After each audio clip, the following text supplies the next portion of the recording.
Escrituras. Bueno, vamos a continuar.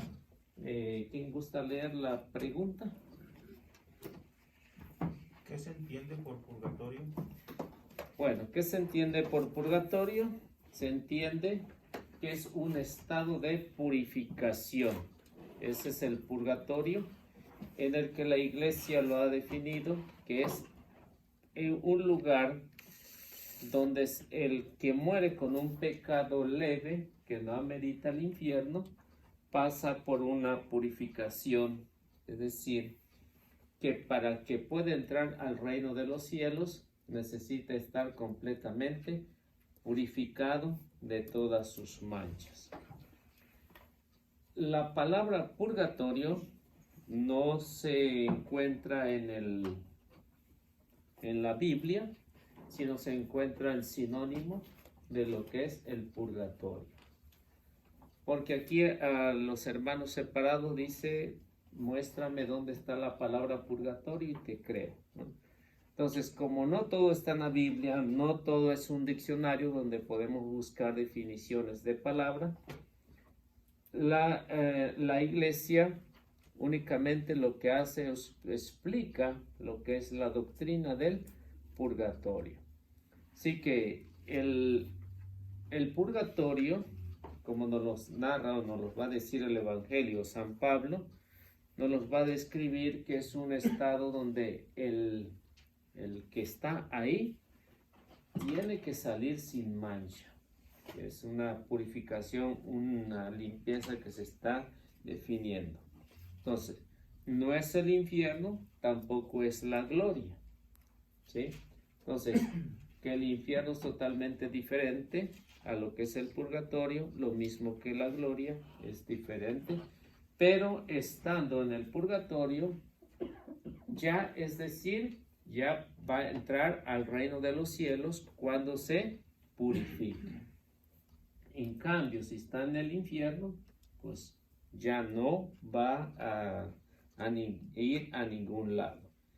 Entonces, el purgatorio no es una segunda chance, ¿no? No es una segunda chance, una segunda vida que le va a dar aquí, no. Es un pasito para entrar a lo que es la gloria eterna. Por ejemplo, vemos en el Evangelio de San Mateo, capítulo 12, versículo 32, cómo nos lo describe Jesús en el Evangelio. Entonces, Mateo, que estuvo con el Señor, o el pueblo de Israel, conocía este estado en el que también los judíos conocían que era un pasito para poder llegar a la gloria. Entonces, como vamos a ver en este texto bíblico, que Jesús sigue las mismas enseñanzas que se hacía en el Antiguo Testamento. Por ejemplo, que encontramos también, que creo que no sé si viene ahí, pero la vamos a encontrar en los Macabeos, y también Zacarías nos va a hablar acerca de este lugar que es el purgatorio. A ver qué nos dice. ¿Quién lo tiene?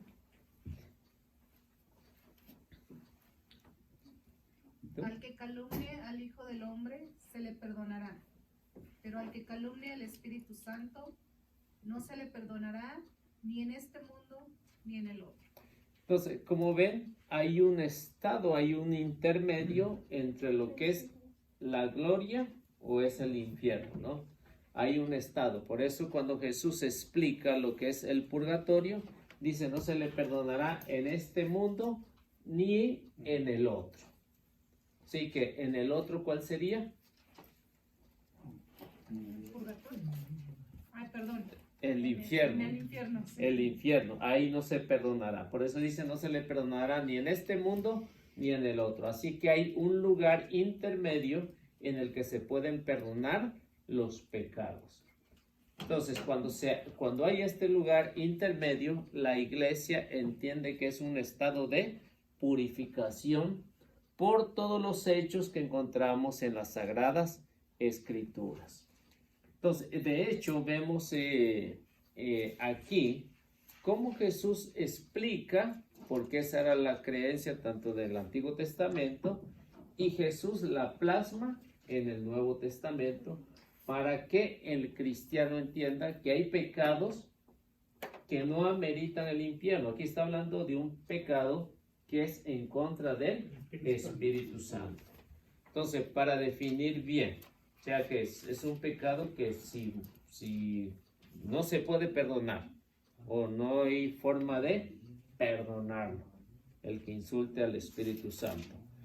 De eso ya habíamos hablado, de cuáles son las ofensas, cuál es el pecado en contra del Espíritu Santo.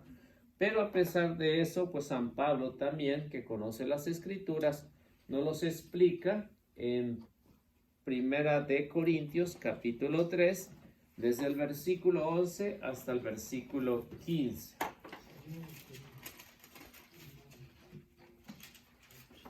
Primera de Corintios, capítulo 3, versículo 11 al versículo 15. Entonces, sí, cuando entendemos bien el término, la doctrina de lo que es la iglesia, entonces entendemos perfectamente por qué es el lugar de purificación. Entonces, San Pablo nos los va a aclarar y nos va a definir muy bien lo que es este lugar de la purificación. Si San Pablo no nos escribiera usando el término de lo que ya está establecido y que nadie puede cambiar, San Pablo lo va a explicar. A ver, ¿quién? ¿Tú? Dale, pues. Nadie puede poner otro cimiento que él ya ha puesto, que es Jesucristo. Sobre este cimiento uno coloca oro, otra plata, piedras preciosas, madera, hierba baja. La obra de cada uno se verá claramente en el día del juicio, porque ese día vendrá con fuego, y el fuego probará la calidad de la obra de cada uno. Si la obra que construye resiste, recibirá su salario. Si la obra se quema, será castigado, aunque se salvará como quien escapa del fuego. Entonces, San Pablo está recordando que ya hay una doctrina establecida de lo que es el purgatorio, el lugar de purificación. Ya hay uno establecido. Por eso empieza explicando en el versículo 11 cuál es lo que está establecido, y luego continúa dando la explicación. Cuando dice San Pablo, pues la base nadie la puede cambiar, está puesta y es Cristo Jesús. Como vimos en Mateo anteriormente, ¿quién es el que estaba hablando? Jesús, ¿no? Entonces ya estaba poniendo las bases para definir lo que es el purgatorio. Entonces, hay pecados que se pueden perdonar, pero dicen el Espíritu Santo no se le perdonará ni en este mundo ni en el otro. Entonces, San Pablo, cuando explica lo que es el lugar de purificación, entonces dice que ya hay una base que nadie puede cambiar y está puesta por Jesús. Por esto dice San Pablo, bueno, nos instruye, ¿no? De qué manera estamos construyendo. Uno construye con oro, otro con plata, piedras preciosas, o con madera, caña o paja. Así que los que construyen con caña o paja, pues están más en peligro, ¿no? Que los que están construyendo con plata, con oro o piedras preciosas. Entonces, dice, llegará a saberse cada uno de su trabajo el día del juicio. Entonces, cada uno va definiendo con qué material está construyendo para poder llegar al reino de los cielos. Si construye con oro, seguramente, pues, derechito ¿a dónde? Pues al cielo, ¿no? Entonces, ven que, como en este caso San Pablo está componiendo con algo que realmente vale la pena y que se debe de esforzar uno. Pero dice San Pablo, el día del juicio lo dará a conocer porque el fuego todo lo descubrirá. Entonces, si lo vemos humanamente, cuando se quema una casa, ¿no? Que es de madera, ¿qué es lo que queda que no se quema? Los cimientos. Puede ser los cimientos, si tiene algún metal, ¿no? Algo donde estaba colocado, queda firme, ¿no? No se quema todo lo demás, se quema la madera, se quema la paja, todo, pero algo sobrevive. Entonces San Pablo está diciendo que el fuego todo lo va a probar. Entonces cuando lleguemos allá, al reino no al reino de los cielos, sino a entregar cuentas, entonces ahí se va a probar lo que hayamos hecho aquí. Y dice San Pablo, si su obra resiste al fuego, será premiado inmediatamente. Entonces no hay ningún problema si la obra resiste al fuego. Entonces todo lo que haya construido, pues va a resistir y va a pasar, no va a pasar por el purgatorio, ¿no? No va a pasar si resistió al fuego. Pero si su obra se convierte en ceniza, él mismo tendrá que pagar. Él se salvará como quien pasa por el fuego. Es decir, que los que vamos a morir o moramos con un pecado que no amerita el infierno, pues tendremos que pagar como quien pasa por el fuego. Entonces, eso es lo que el purgatorio nos ayuda a entender, o las Sagradas Escrituras, a través de la interpretación de la Iglesia, nos ayuda a entender qué es el purgatorio en sí. Entonces, es el lugar donde vamos a ver si realmente construimos o no construimos. Esperemos que, como dicen uno, aunque sea de panzazo, que pasemos por ahí, ¿no? ¿No? Con 5.6. Bien, para poder llegar al 7, ¿no? Entonces, como ven, para las Sagradas Escrituras, entonces el purgatorio, entonces tiene que ser antes de llegar a la gloria. Pero como nos dice Apocalipsis 21-27, ¿no? Nos define que ahí no habrá pecado en la gloria. Entonces, antes de llegar ahí, uno se tiene que purificar. Porque San Juan en el libro del Apocalipsis nos los va a dejar saber qué es allá en la gloria. O sea, no es como aquí en la tierra, que uno puede tener más pecado que otro. En la gloria todos van a ser, o todos vamos a ser igual, sin mancha, como dice, sin mancha ni arruga. Así que vamos a resucitar con el cuerpo perfecto. O vamos a estar allá, no vamos a resucitar, vamos a estar allá con el cuerpo perfecto. A ver quién tiene Apocalipsis 21-27.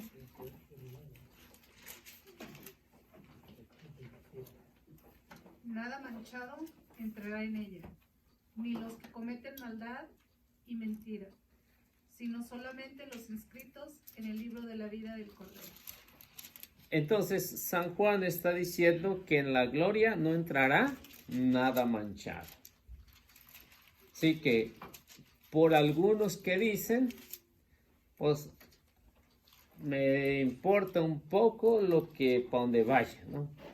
Me importa un poco. Si voy a la gloria, pues bien. Y si voy al infierno, pues bien.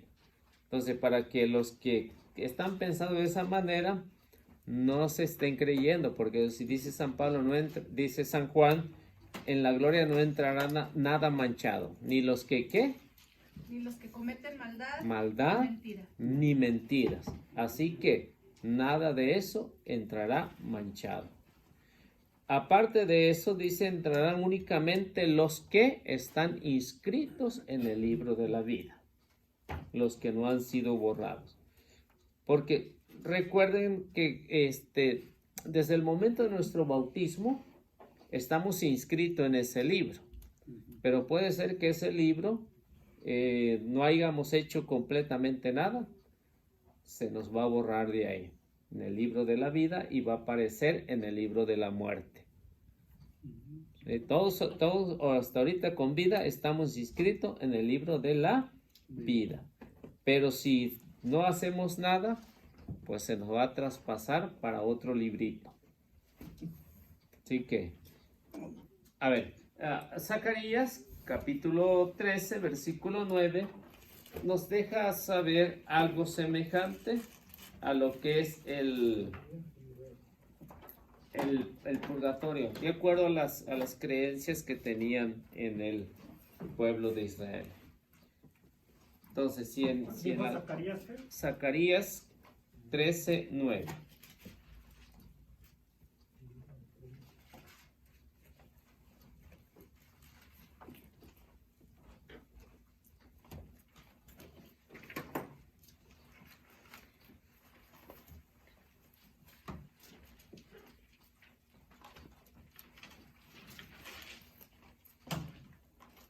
A ver qué nos dice. Está más complicado el Antiguo Testamento. Echaré ese tercio al fuego, lo purificaré como se hace con la plata, lo pondré a prueba como se prueba el oro. Él invocará mi nombre y yo lo escucharé. Entonces yo diré, este es mi pueblo, y él a su vez dirá, Yahvé es mi Dios. Entonces, como ven, ya desde el Antiguo Testamento ya se hablaba de este lugar de purificación. Es decir, que pasa por el símbolo del fuego. El fuego es símbolo de purificación. Y Zacarías, que entiende este término, y que ya se hablaba, ¿no? Desde antes ya se hablaba de lo que era este estado de la purificación y que nos llega hasta nosotros hoy el mensaje de la purificación. Entonces Zacarías lo que está haciendo es que dice hay un pueblo elegido y ese pueblo elegido ya ha pasado por ahí, por la purificación, y dice yo seré su Dios, yo seré Yahvé, el Dios de ustedes, y ustedes serán mi pueblo. O sea, un nuevo pueblo restablecido a través de la purificación. Entonces, si Zacarías nos los dejaba saber, es por eso que Jesús ya lo usa en el Nuevo Testamento, este lugar donde se puede purificar. Pero aquello, el cuestionamiento que hacen los hermanos separados, cuando dicen, ¿por qué Jesús le dice al ladrón, hoy estarás conmigo en el paraíso, y no le dice, hoy estarás conmigo en el purgatorio? Entonces, ¿por qué? ¿Cuál es la razón? Porque si siendo Jesús el jefe, el que tiene toda la autoridad en el cielo y en la tierra, y por todo lo que había sufrido el ladrón en la paliza que le habían dado, ¿no? ¿Cómo no se iba a purificar? 3 horas o no sé cuántas pasaría el ladrón ahí, ¿no? A lo mejor un poquito más de 3 horas, porque como ya estaba desde antes ahí en la cárcel, pues seguramente ya le habían dado unas buenas palizas ahí, ¿no? Entonces, con justa razón, viene y Jesús dice, hoy estarás conmigo en el paraíso. Entonces, si Cristo tiene todo el poder, entonces no permite o no va a permitir que este ladrón pueda pasar por ahí, ¿no? Por el purgatorio. Es decir, y un ejemplo que le ponía a un hermano de que hablábamos acerca de este tema del purgatorio. Le decía, si tú vas a visitarme y mi hijo te abre, seguramente no te va a dejar pasar. Eso es lo más lógico, no te va a dejar pasar porque no te conoce y va a preguntar qué busca. Pero si vas conmigo, yo llego, abro la puerta y tú te metes. ¿Por qué? Porque vas conmigo. El jefe de la casa ahí te lleva, pero si no es así, pues tampoco. Entonces, en el caso del ladrón, pasó exactamente lo mismo, ¿no? Si está el jefe ahí, le dice, hoy estarás conmigo en el paraíso, es decir que no necesitaba pasar por el purgatorio. O sea, si lo vemos desde ese punto de vista humanamente, ¿no? Entonces, también aquí en la tierra se aplica este término.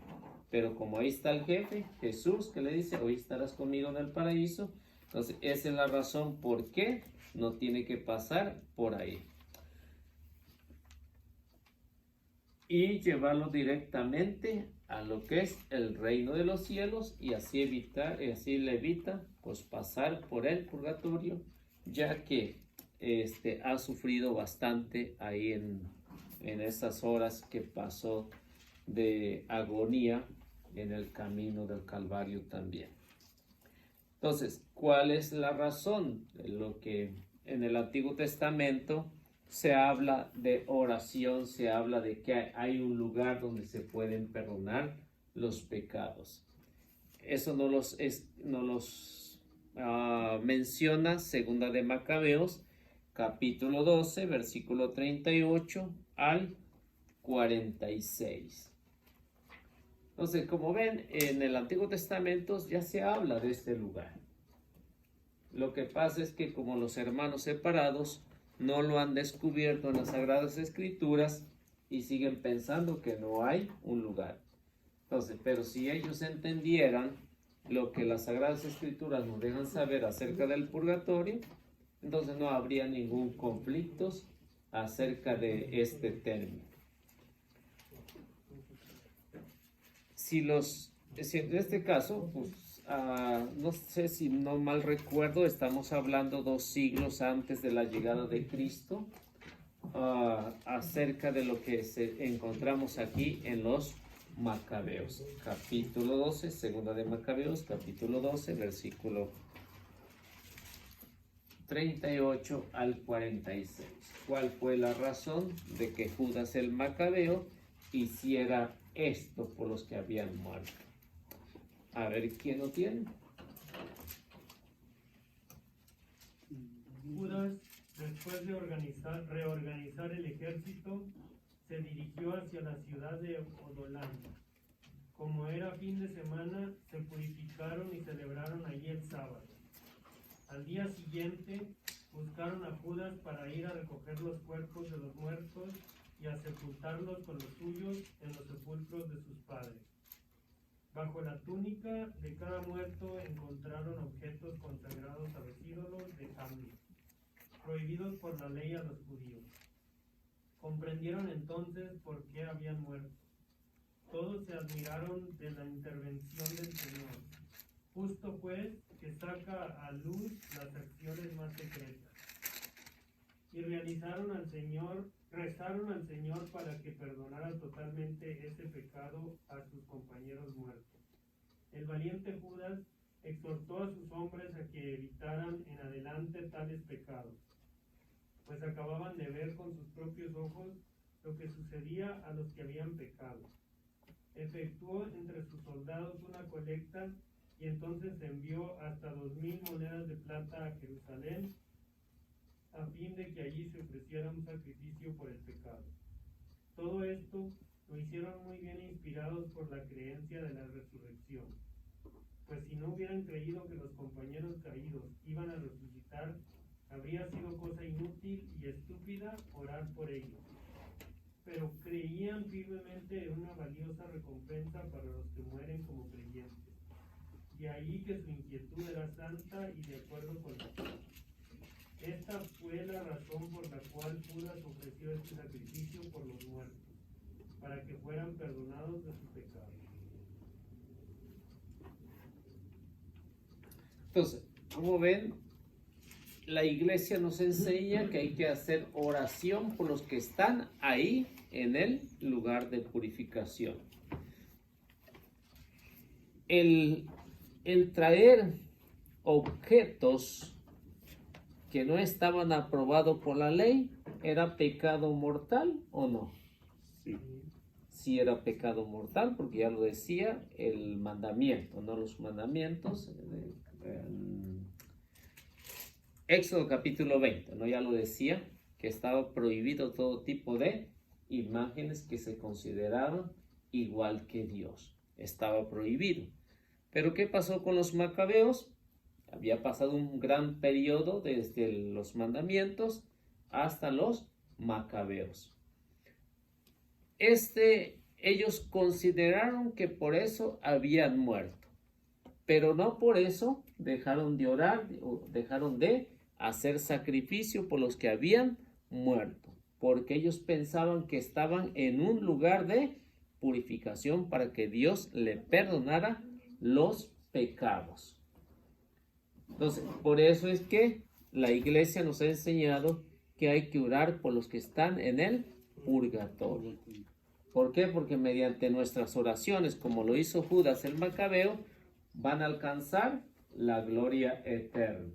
Entonces, pues nuestra intercesión desde aquí de la tierra, pues los ayuda a salir. Y eso es lo que nosotros también esperamos, ¿no? Si un día morimos, esperamos que también los que se queden acá, pues puedan hacer oración por nosotros.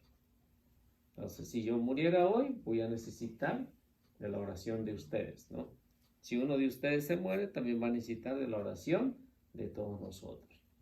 Entonces, como lo hemos hecho por todos los que han fallecido. Entonces, la forma como Judas el Macabeo, pues, no dijo, pues, tienen cosas que no son permitidas por la ley, pues que se vayan al infierno. No, al contrario, dice, pensó que hay un arrepentimiento antes de morir y que eso le valdría para llegar al purgatorio. Entonces, de esta manera nos ayuda a entender que las oraciones son muy buenas.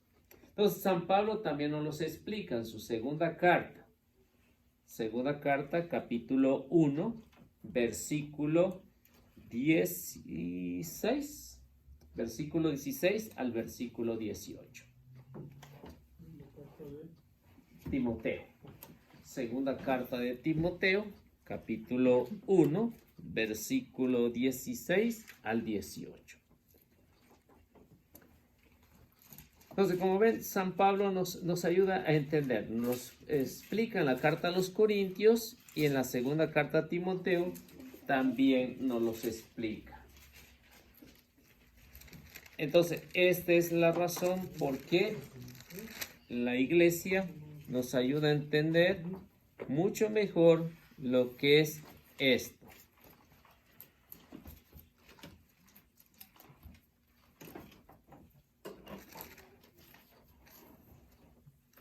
A ver, ¿quién lo tiene?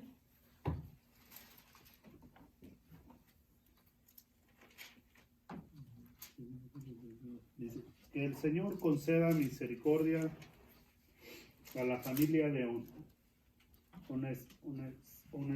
Onésiforo, pues me reconfortó muchas veces y no se avergonzó de mis cadenas, sino que en cuanto llegó a Roma me buscó solicitamente y me encontró. Concédale el Señor encontrar misericordia ante el Señor aquel día. Además, cuántos buenos servicios me prestó en Éfeso, tú lo sabes mejor. ¿Cómo ven ahí ustedes? ¿Este Onesíforo está vivo o está muerto? Está vivo. A ver, déjelo leer.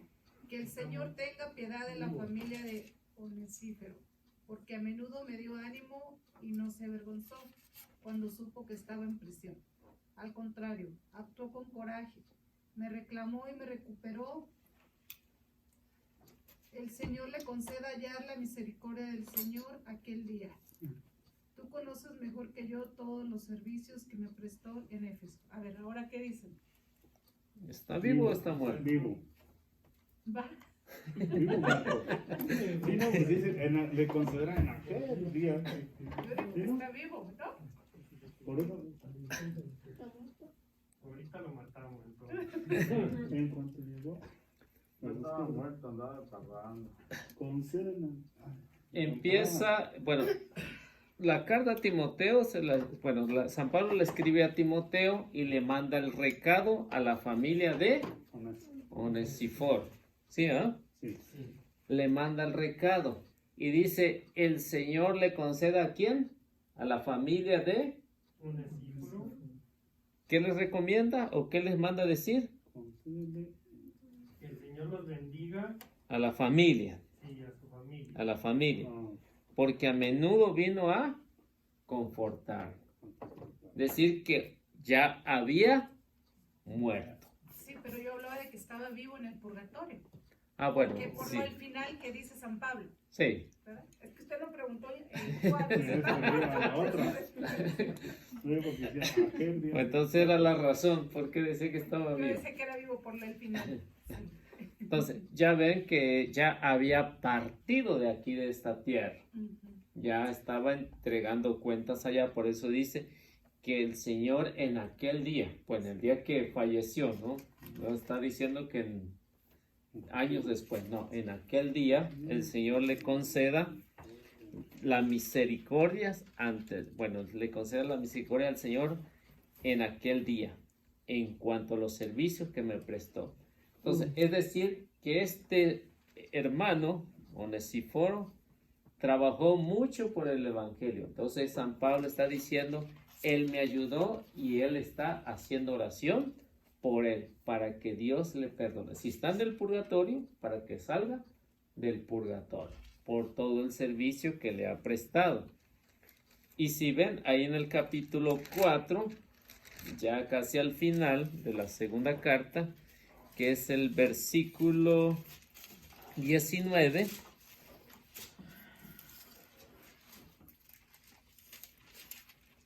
para que miren que ya no está ahí Onesíforo. ¿A quiénes manda saludos? Priscila, Aquila, Priscila y Aquila y a la familia de Onesíforo. Ven que ya no estaba en este mundo, Sí, porque no le manda saludos a él, le manda saludos a su familia. a la familia. Y si hubiera estado vivo, Sí.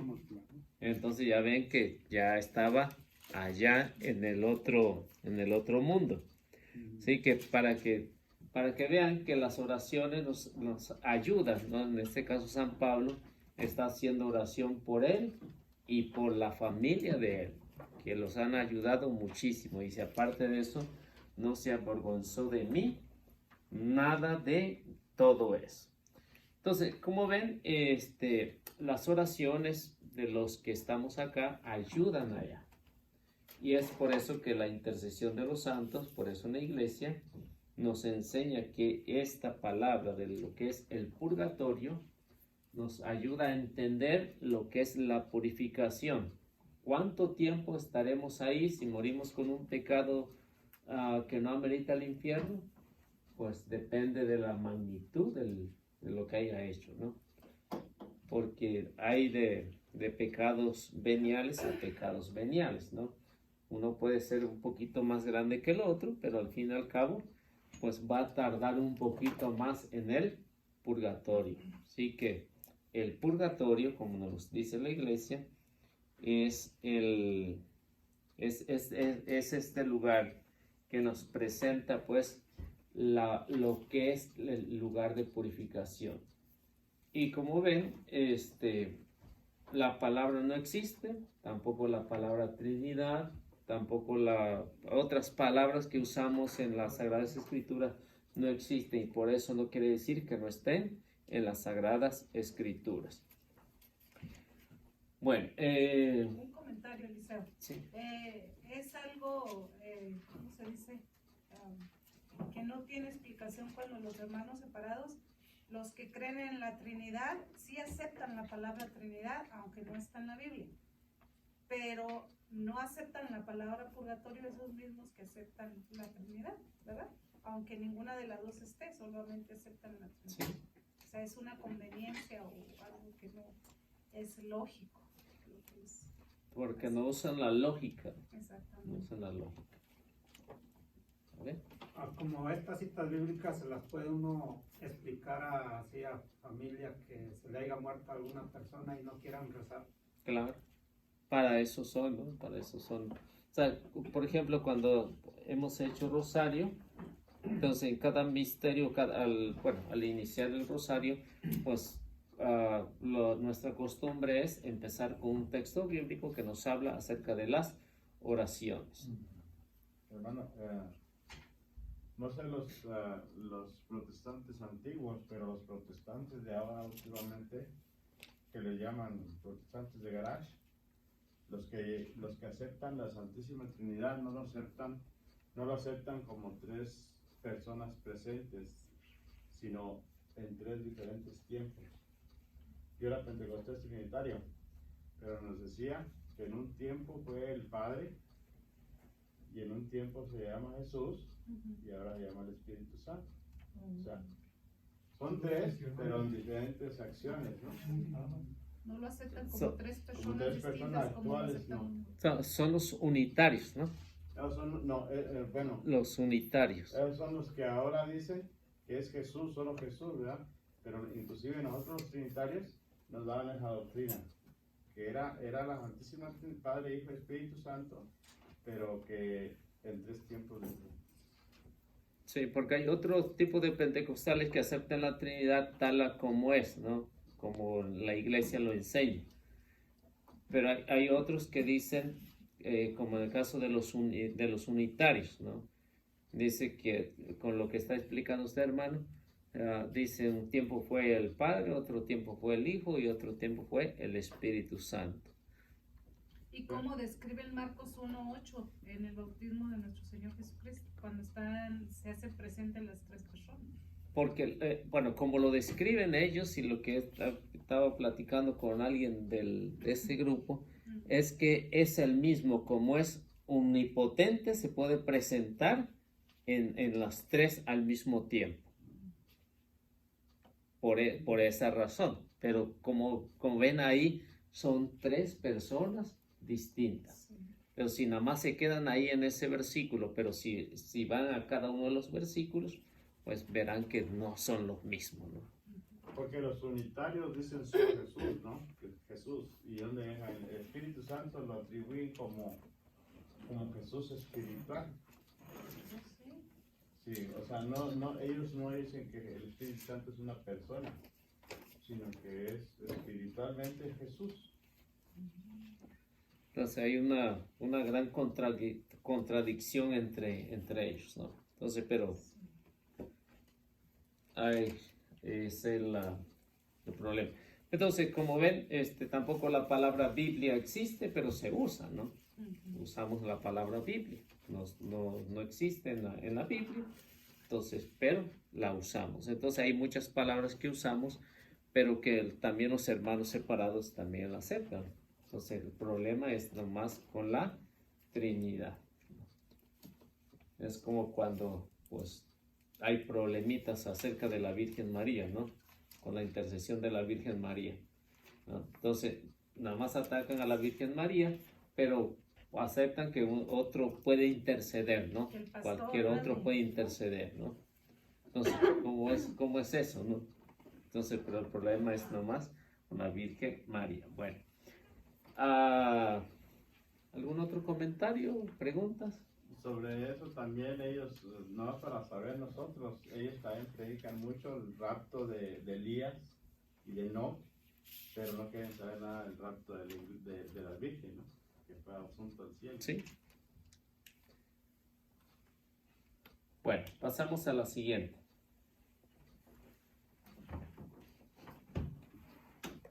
Reliquias. ¿Qué son las reliquias? Las reliquias en sí son restos mortales de lo que son los santos o los objetos que usaron. Entonces, esas son las reliquias. Por ejemplo, en el Antiguo Testamento hay un ejemplo bien claro, la sepultura de Eliseo, ¿no? Los huesos de Eliseo son una reliquia. Entonces, podemos ver en las Sagradas Escrituras todo lo que se refiere a toda esta vida de estos grandes santos.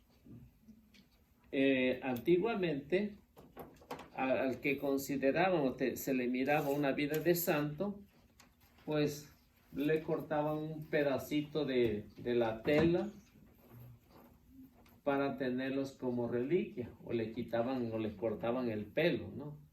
Antiguamente, así que, ¿por qué? Porque se tenía una costumbre de que para que puedan erigir una construcción de una parroquia o de una ermita, se tenía que tener algo de algún santo. Entonces, por eso muchos andaban sobre las cosas del que consideraban santo, ¿no? Entonces, a la muerte de esa persona, pues ya decían, aquí se puede construir algo para adorar a Dios, y se construía y llevaban las reliquias de la persona que consideraban. Por eso es que en la iglesia siempre se ha manejado este término. Entonces, por ejemplo, vemos en Segunda de Reyes, capítulo 13, versículo 21, cómo es que ya se veneraban estas reliquias. No se adoraban, se veneraban, que es totalmente diferente a lo que es la adoración.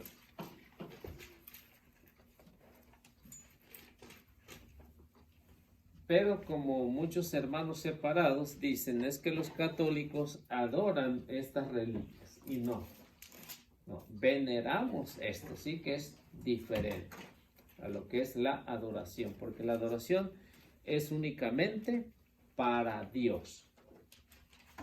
O sea que todo esto a lo largo de toda la historia de la salvación, siempre los que creen en Dios han tenido esa confianza de guardar algunos restos, algunos objetos que usan los santos como reliquias que los ayudan. Por ejemplo, aquí el año pasado fue que trajeron los pedacitos de la cruz, ¿no? El año pasado creo que fue. Vamos a ver qué nos dice, a ver. Y sucedió que unas personas que llevaban a enterrar a un difunto divisaron a una de esas bandas. Depositaron entonces al muerto en la tumba de Eliseo y se pusieron a salvo. Cuando el hombre tocó los huesos de Eliseo, revivió inmediatamente se puso de pie. Entonces, como ven, nadie había descubierto hasta ese momento de que tiraron al muerto y los otros se dieron a la fuga, ¿no? Entonces, esas son reliquias que pueden ser los que nos ayudan a entender el poder de Dios. No fueron los huesos de Eliseo que hicieron el milagro, fue el poder de Dios que actuó en Eliseo por la santidad que tenía. Entonces, y eso nos lo explica en los capítulos anteriores, el libro de los Reyes, los prodigios que realizó Eliseo.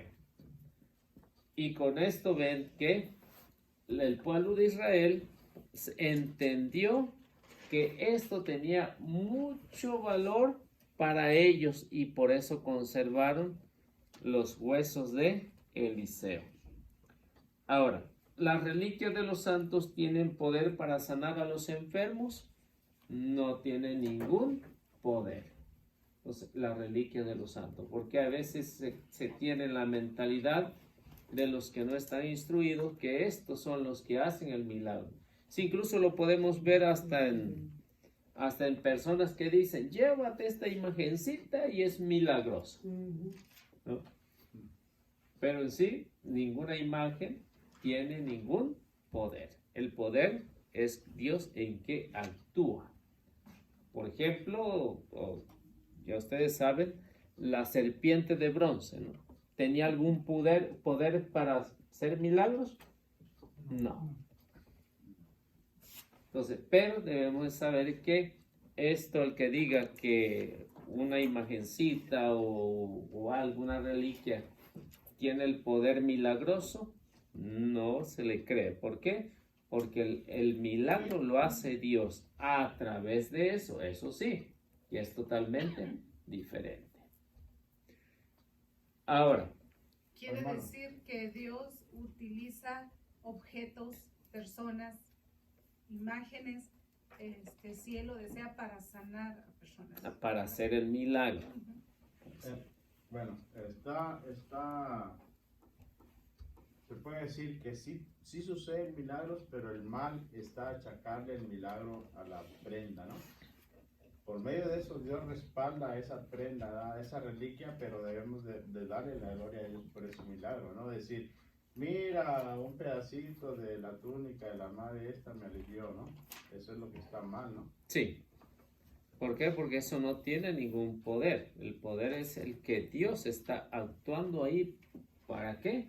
Para que se realice el milagro. Pero sí, la reliquia puede ser un hueso, puede ser los pelos, o zapato, túnica, lo que sea, ¿no? Entonces, no tiene ningún poder, sino únicamente Dios es el que actúa ahí. O sea que Dios está diciendo, esta persona está aquí en el cielo, ¿no? O sea, para darle un crédito de lo que Él ha hecho en la persona y que se refleja en lo que... Pero como dice usted, una persona mal informada, pues forma un... Malinforma también a los demás. A los demás, ¿no? Y a él sí le creen. Ese es el problema, ¿no? Ese es el problema, que a algunos sí le creen y a otros no. Está como ahora ya el presidente, ¿no?, de México ya sacó un amuleto para el virus. ¿No? Y todos los ignorantes lo quieren. Sí, en Guadalajara lo están vendiendo. Entonces, eso se convierte en idolatría. ¿Un qué? Trae una imagen del Sagrado Corazón y es el detente. Y dijo que él traía el detente. O él trae una imagen, pues supuestamente es una sombra. Pues sí, pero te digo que sacó el detente y es un sagrado Corazón de Jesús y dijo que él por eso no tenía miedo porque él traía el detente y luego lo sacó. Bueno, pero ni modo, ¿ah? Sí se maneja en la política hasta aquí, ¿no? También. Se maneja en la política con lo que decía este amigo, ¿no? Bueno, hay una otra pregunta ahí. ¿Quién gusta leer?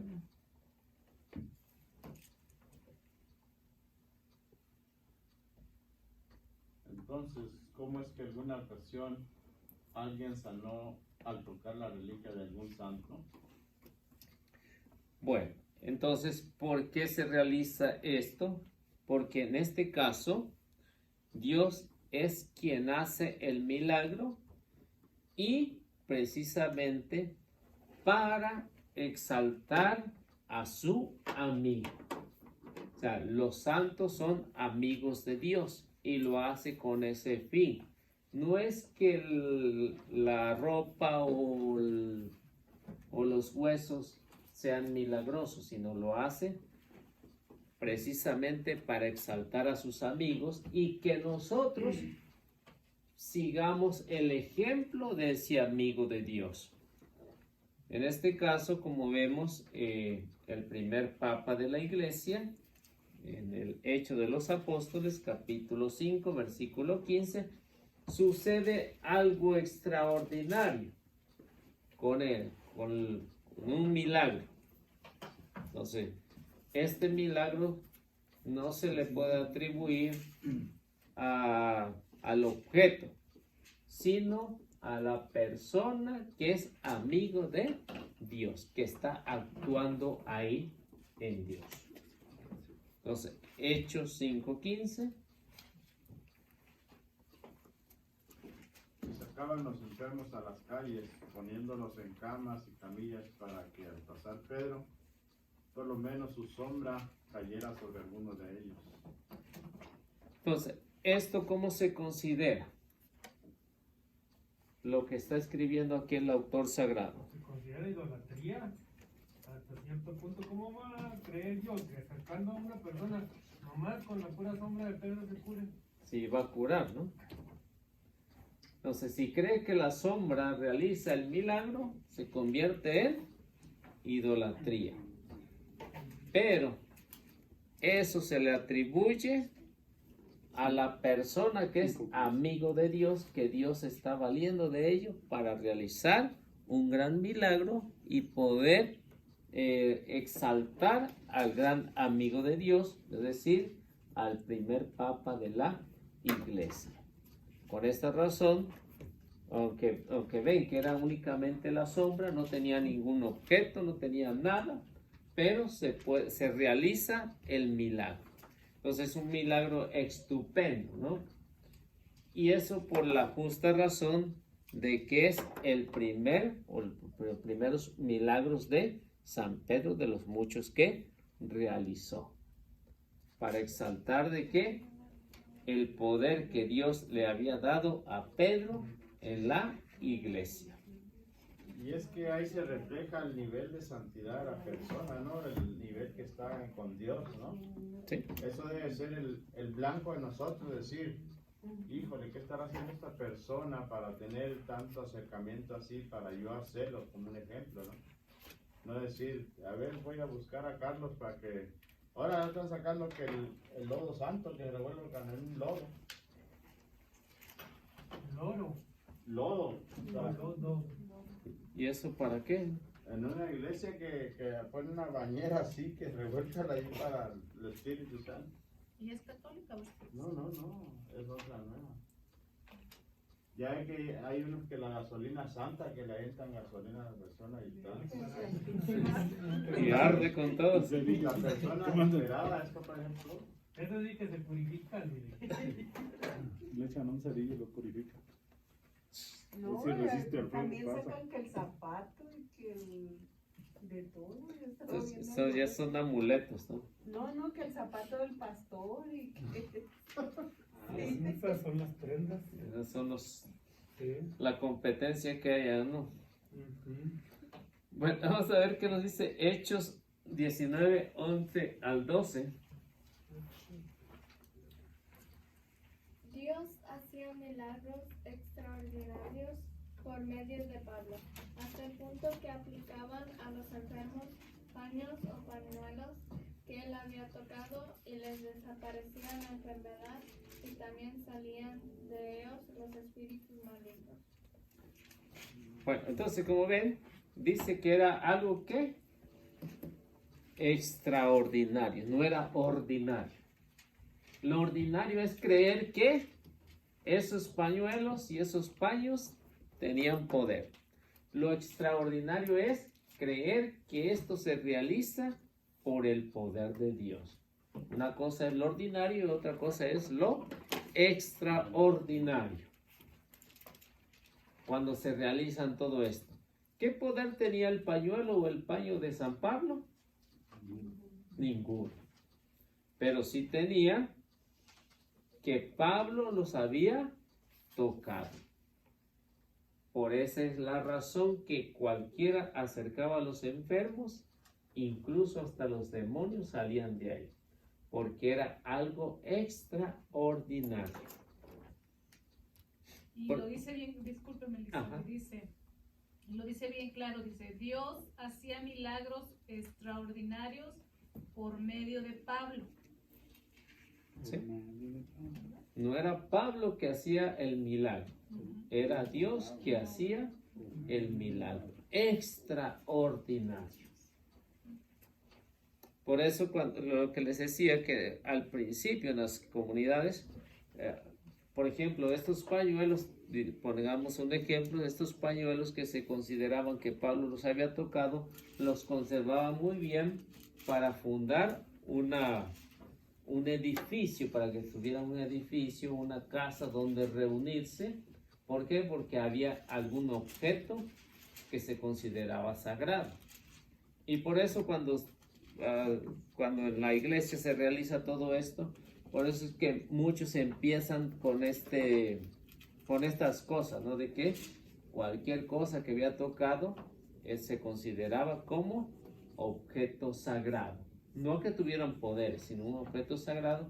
Y por eso ya cuando hacían el edificio, estaba consagrado a Dios. Entonces la reliquia de los santos nos ayudan a ver mucho mejor el plan de Dios porque se realiza el milagro de acuerdo al amigo de Dios.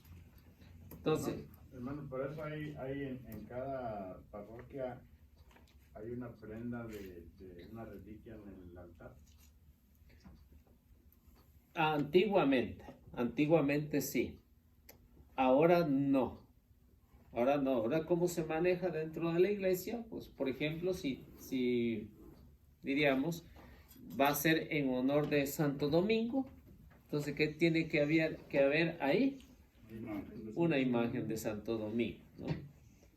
Entonces ya, como ven, eso eran los primeros siglos de la iglesia en que se hacía todo esto. Incluso, no sé, los que han estudiado, por ejemplo, la vida de San Juan María Vianney, ¿no? De por sí la tela estaba ya cavada y se la seguían destruyendo, ¿no? Cada persona que iba le cortaba un pedacito a la tela, ¿no? Y se la llevaba, ¿no? ¿Por qué? Porque ellos, pues, de una u otra manera, bueno, algunos lo hacían con ignorancia, otros sabiendo, pero al fin y al cabo se lo llevaban porque esto es lo que ha caracterizado a la iglesia, de que esto es importante para nosotros. ¿Por qué? Porque nos ayuda a llegar a un estado de santidad como ellos, ¿no? A lo mejor no lo logremos como ellos, pero cuando menos le hacemos la lucha, ¿no? Yo sí quisiera tener, aunque sea algo de Madre Teresa de Calcuta. La verdad, sí, o ya he perdido verlo así. Me acuerdo que un año, no recuerdo si el año pasado o el antepasado, tenían en una iglesia y yo o en un museo de aquí, fue en un abierto al público, y ya cuando me enteré ya era demasiado tarde. Dije, ay, no. Estaban regalando pedacitos. No estaban regalando, pero he perdido verlos, porque es una de mis santas preferidas, Madre Teresa. Allá, ¿en dónde? En Santa Fe, ¿no? En la ¿Sí? iglesia de ahí. No, pues o sea, hay muchas reliquias de muchas cosas, de diferentes cosas, pero está bonito ver habíamos de planear ir todos juntos. Hay que buscar aquí una donde tengan una reliquia y hay que ir, ¿qué les parece? Yo traigo de la madre Cabrín. Me regalaron una de la madre Cabrín. Sí. ¿Una reliquia? Pues vémela, Lo que voy a hacer es lo que voy a sacarle más copias. Pues estaba re chiquita la madre, tengo que acabar tantos pedazos. Pues ahí está el museo de la Madre Cabrín. Sí, ahí está el museo. Sí, pues habíamos de dar una vuelta para allá. Pues me la regaló un hermano de él, dijo, hermano, esto es una reliquia de la madre Cabrín. Yo todavía no le daba importancia, apenas comenzaba en la iglesia, pero poco a poco voy descubriendo. Por ejemplo, ahorita, como las manos de los sacerdotes, es una consagración que tienen, por eso tienen que tener cuidado, ¿verdad? Cuando tocan cosas, o sea, por ejemplo, para matrimonio y todo eso, porque para eso son las manos de los sacerdotes, por ejemplo, les consagra una imagen, ¿verdad? Esa imagen está consagrada para que... Los anillos, el lazo. Incluso un rosario, cuando es bendecido por un sacerdote, yo sí le tomo un aprecio especial. Sí. Son reliquias que uno puede tener de una persona que lo ha tocado, como el caso de los pañuelos que tocaba San Pablo, ¿no? De todo eso. Bueno, ven que en la iglesia se usa desde San Pablo hasta el día de hoy. O sea, toda la bendición que le dan a todos los objetos sagrados, pues tienen mucho valor para nosotros. Bueno, a lo mejor el que no le toma importancia, pues a lo mejor no. Pero simplemente hasta el agua bendita como el demonio le quema. Sí. Y como ven, por ejemplo, cuando va el señor obispo, ¿no? El señor obispo. Está el sacerdote ahí, pero casi todos quieren ir con el señor obispo, ¿no? ¿No? ¿Por qué? ¿Tiene más grave santidad que el sacerdote o por qué? Si nosotros, hermano, los ministros de Eucaristía, muchos se cambian para el lugar, y como el padre Álvaro dijo, no, a Katy le tocó que se le hincó, le tocaba a Katy dar el cuerpo de Cristo, y una del grupo se hincó enfrente del sacerdote, se le hincó así, enfrente del padre Álvaro. Ay, regálemela. Dijo, no, para allá, vete para allá. Y yo la dio. ¿No? Entonces, y es así, ¿no? Por ejemplo, lo que está diciendo, ¿no? Entonces, ven con más grado de santidad al sacerdote, ¿no? ¿No? Ven con un poquito más de grado de santidad y se van todos para allá. Y si no hay sacerdote, por ejemplo, si nada más el ministro de la comunión, entonces todos quieren ir con el ministro de la comunión, ¿no? Porque le ven que tiene un poquito más de santidad porque está sirviendo ahí, ¿no? Entonces, ven cómo la iglesia se ha manejado desde el tiempo de San Pablo, desde las primeras comunidades cristianas hasta el día de hoy, con respecto a las reliquias.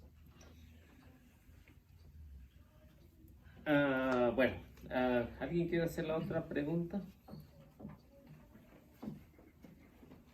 ¿Qué hay que hacer con las reliquias de los santos? Bueno, ¿qué hay que hacer con ellos? Bueno, primero hay que respetarlo por el valor que tiene. Es un valor incalculable que nosotros como católicos le debemos de tener.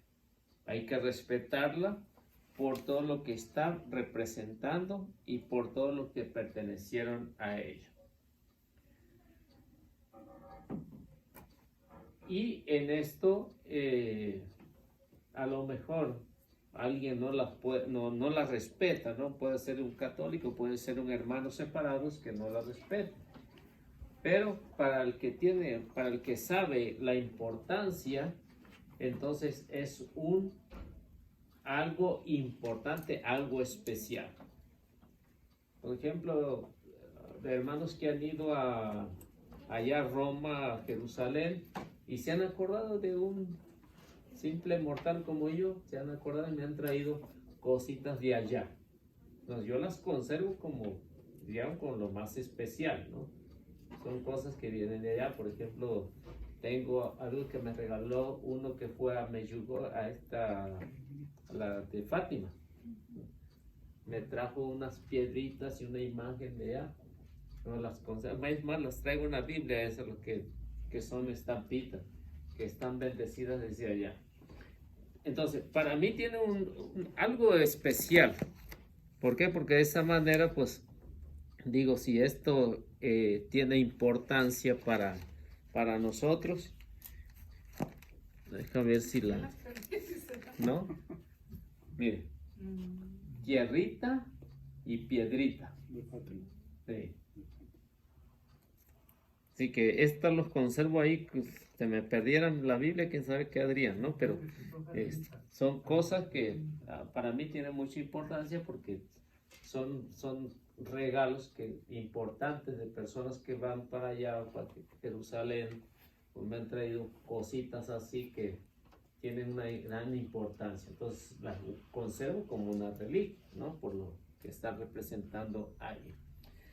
Y yo también tengo el liceo, ¿eh? ¿Sí? También me han traído varias personas, un rosario de allá, me traje a Araceli y luego me dio una velita muy bonita también de cuando fue para allá. También lo tengo. Y me trajo agua bendita también de allá. Y me trajeron, Carla me regaló un rosario cuando sus papás fueron a Fátima, que me encanta ese rosario, siempre huele a rosas. Sí, es que nos ayudan, ¿no? A poder fortalecer nuestra fe. Esos pequeñísimos detalles que son incalculables para nosotros. Entonces, si alguien nos regala algo, entonces lo conservamos. Vayan, por favor, acuérdense. Lo conservamos. Y fíjense qué diferencia los protestantes, los pastores van y vienen con las manos vacías. ¿No les trae nada? No, ellos no pueden tocar nada de eso. Qué triste, ¿verdad? Sí, es cierto, qué tristeza. Pues, ¿qué les van a traer si no aceptan ni siquiera la imagen de la cruz? Pues a qué van si no aceptan nada. Nomás van a conocer, o sea, ellos quieren ver la tierra de Jerusalén, por donde anduvo Jesús, pero no pueden traer nada porque no quieren hacer lo que hace la Iglesia Católica. Pero qué curioso, van a los templos católicos que están allá, Sí, a curiosidad. ¿verdad? Ay, no. Contradictorio, ¿no? Sí. Pero, oiga, pero yo tenía una pregunta con esta pregunta. Ajá. Porque yo estaba viendo el crucifijo aquel. Entonces, el de la pared. Entonces yo le iba a preguntar, bueno, aquí estamos hablando de la religión de los santos, pero aplica también, por ejemplo, el crucifijo. Si uno ve que alguien agarra un crucifijo y vamos a decir que yo estoy en el Walmart y alguien sale y agarra un crucifijo y lo tira y lo quiebra. O sea, ¿ahí aplica la misma idea de esto? ¿O allí dice uno, no, pues es un simple crucifijo que no tiene nada que ver aquí? Porque para empezar, pues este señor lo acaba de comprar allí mismo, en la tienda. ¿Sí me No, entiendes? si no está bendecido, no tiene el mismo valor. Si no está bendecido, no tiene el mismo valor. ¿Por qué? Porque lo que cuenta es la bendición de parte, por ejemplo, del consagrado de Dios. Puede ser el sacerdote, puede ser el obispo o puede ser el diácono. Lo que cuenta es la bendición. En cambio, si no está bendecido, no tiene el mismo valor. Eso era lo que quería que nos aclarara, porque a veces caemos en eso, ¿no? De que ya nomás porque tiene algo que ver con la iglesia, nosotros lo tomamos como sagrado y no siempre es sagrado, ¿verdad? O sea, por ejemplo, ya ve que una vez platicamos de cómo en las tiendas de la 38, por ejemplo, de allá donde está la Santa Muerte y la Virgen y todo ese tipo de cosas, o sea, hasta ahí ese objeto pues no vale nada, puede quebrarse, puede estar por un lado de la Santa Muerte y no pasa nada, porque es una simple imagen, como lo hablamos otras veces, Sí. ¿verdad? Ya cuando recibe la bendición, entonces sí, ya cambia el contenido de lo que vale para nosotros. Bueno, otra pregunta. Por decirlo en la iglesia, ya ve que luego agarran estampitas y las reparten para la gente. Entonces, esas estampitas están bendecidas, ¿qué pueden hacer con ellas? Si están bendecidas. No, sí, porque las reparte a veces hasta el padre, ¿verdad? Quiere decir que Bueno, entonces sí, si están bendecidas, pues sí tiene, la puede conservar uno. Pero si es una persona que está ahí afuera repartiendo y que no están bendecidas, pues no tiene ningún valor. Y peor que trae, yo adivino y yo no sé qué, porque pues ponen Sí, la imagen. también debe de ser eso, ¿no? Sí. Es como un muchacho hace días, hace como 3 meses, acaba de llegar de México, que vienen contratados, y luego me dice, mira, me compré un crucifijo bien bonito, mira, me costó, no me acuerdo cuánto, pero el caso que le costó un poquito caro, ¿no? Y le digo, ¿ya lo llevaste a bendecir? No, eso no tiene nada, no tiene importancia para mí, entonces ¿para qué lo trae? Entonces, lo importante es que lo lleves a bendecir. Esa es la manera que puede servirte para ti, pero mientras no esté bendito, no te sirve para nada. Es cualquier objeto que trajeras colgando ahí. No sé si lo llevaría, pero yo se lo dije, ¿no? Entonces, si cualquiera que trae un crucifijo colgado y no tiene ninguna bendición, es como cualquier cosa, como un amuleto que trajera ahí. Hermano, y aparte, ahí describe la persona qué tipo de católico es. Si paga $1,500 por un crucifijo y no lleva, o sea, que no sabe ni lo que significa. No, no porque se mira bonito. No, porque es como traer un hueso de elefante o algo. Digo, los dientes así, o sea, algo mismo, es un lujo nomás, ¿no? Sí. Entonces no tiene ningún valor, así, si no está bendecido. Bueno, vamos a ver qué nos dice Génesis 50:25.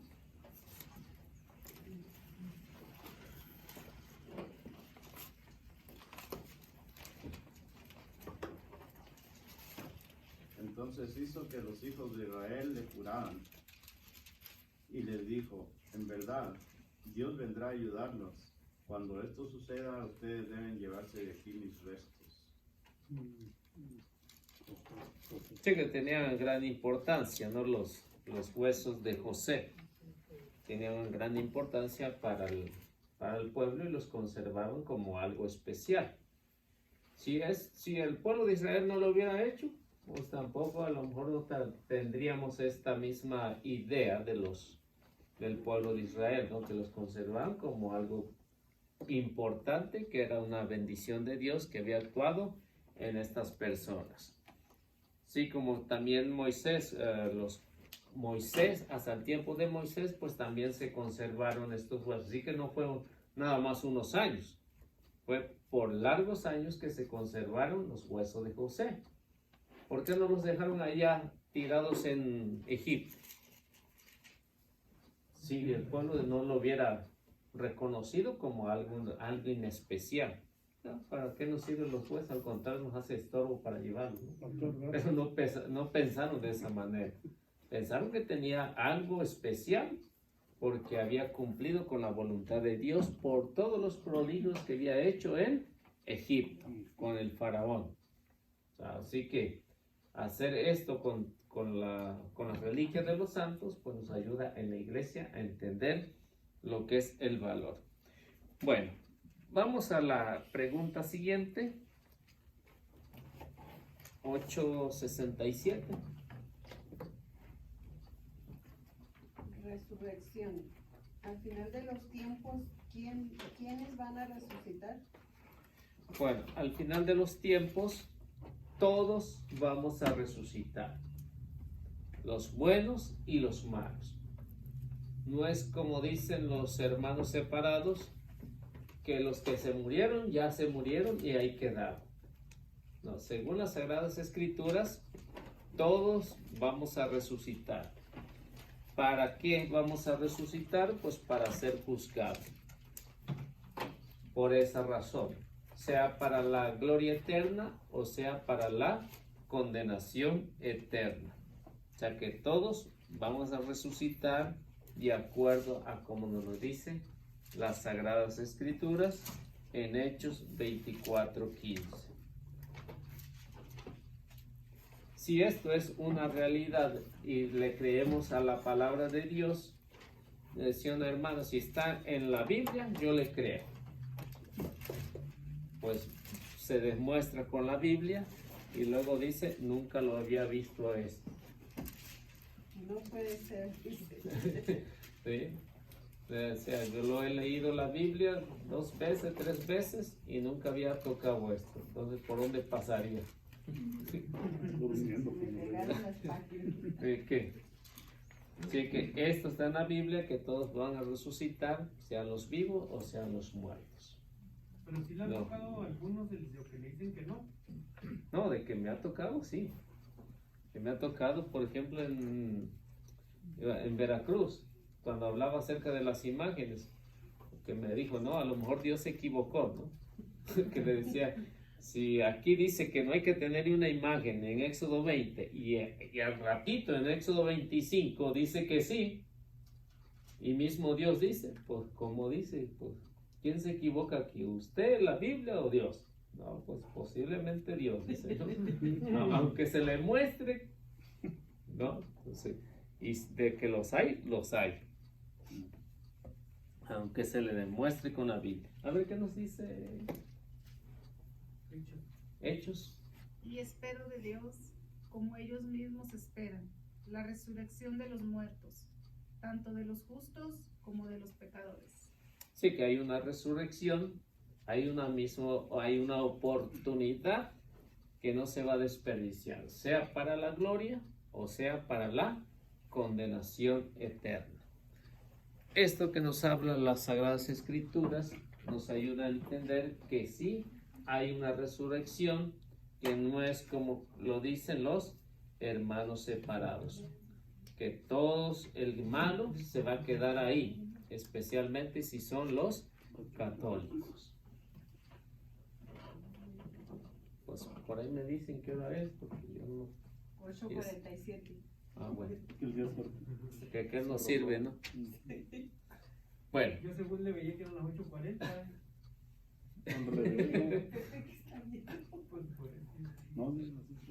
Sí, está atrasado, ¿no? Se le acabó la pila. Bueno, vamos a ver qué nos dice el jefe. Si el jefe nos dice que no va a resucitar nadie, pues le creemos. Si nos dice que sí van a resucitar todos, pues a él sí le creemos.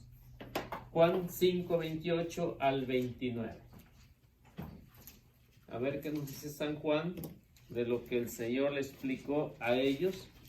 Y se lo explicó porque ellos son los discípulos, los que estuvieron más cerca de él, y él lo sabe todo. 5, 28 al 29. No se asombren de esto. Llega la hora en que todos los que estén en los sepulcros oirán mi voz. Los que obraron el bien resucitarán para la vida, pero los que obraron el mal irán a la condenación. Eso sí está triste, ¿no? Sí. Y eso lo explica el mero jefe. El jefe lo explicó, hay cuestionamiento, ¿cómo va a ser todo esto? ¿Qué es lo que va a pasar? ¿Van a resucitar todos? Porque hay una corriente de los saduceos que dicen que los muertos no van a resucitar, ¿no? Que se van a quedar ahí, como lo que dicen ahora los hermanos separados, muchos de ellos, ¿no? Entonces, hay esta corriente, por eso cuando hay este cuestionamiento, Jesús dice, todos van a resucitar, los buenos y los malos, uno para la gloria eterna y los otros para la condenación eterna.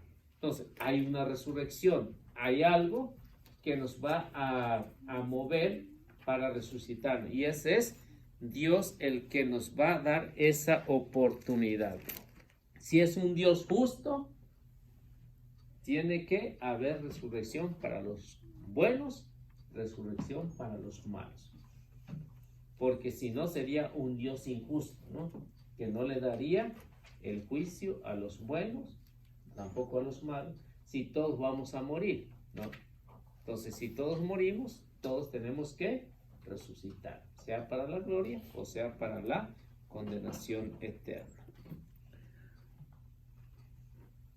Entonces, la pregunta, lo que nos dice ahí, ¿cómo sería posible la resurrección de los cuerpos que fueron completamente destruidos por alguna bomba o quemados por el fuego? Para Dios no existe lo imposible.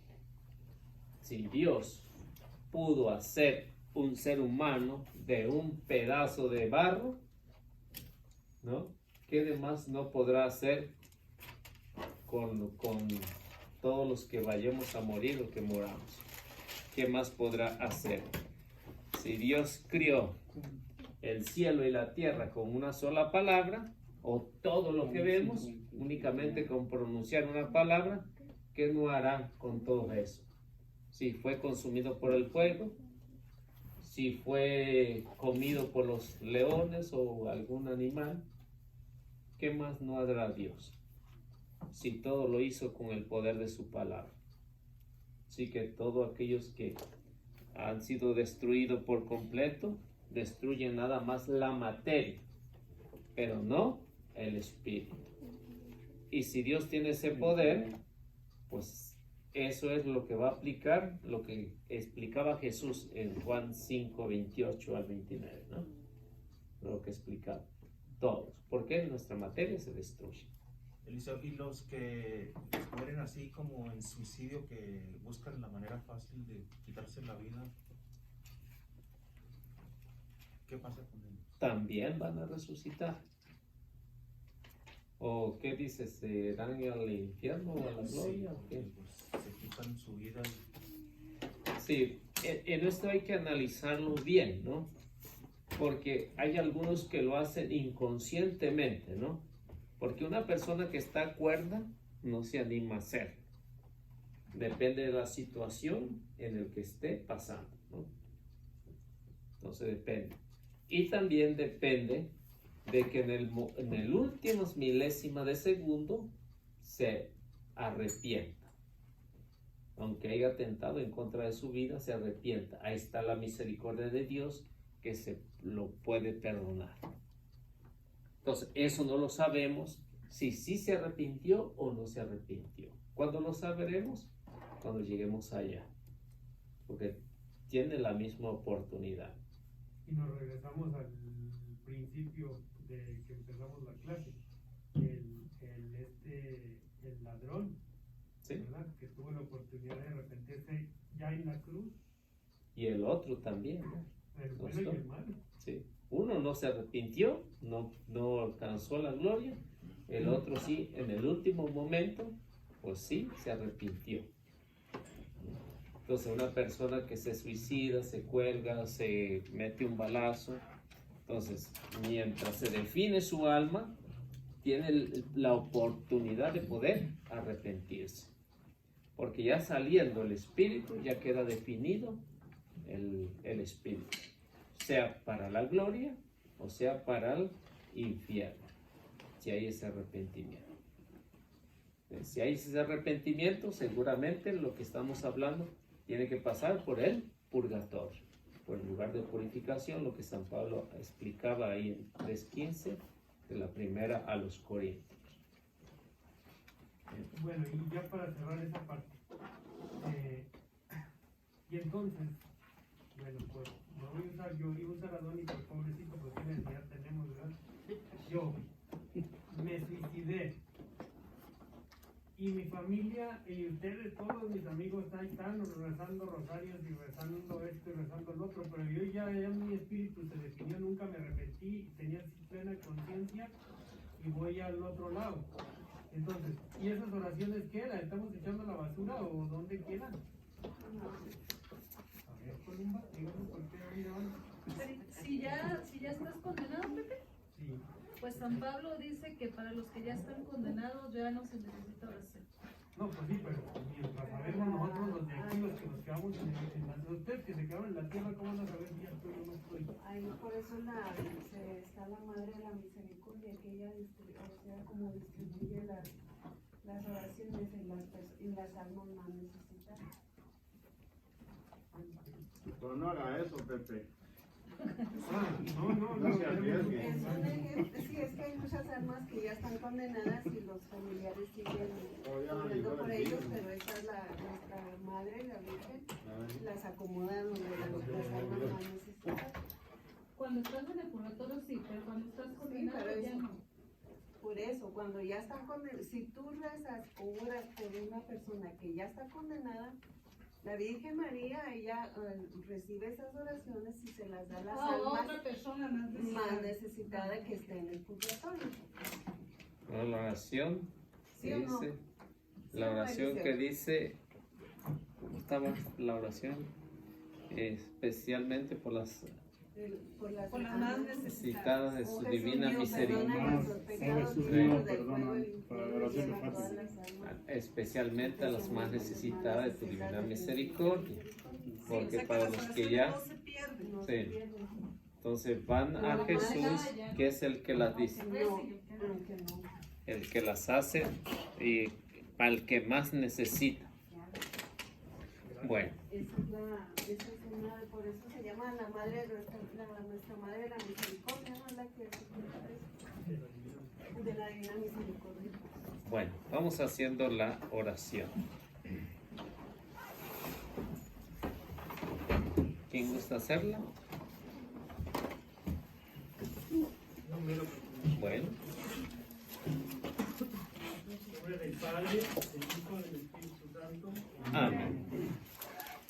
Señor, te damos gracias por un día más de vida que nos regalaste. Gracias por permitirnos estar aquí, Señor, una vez más.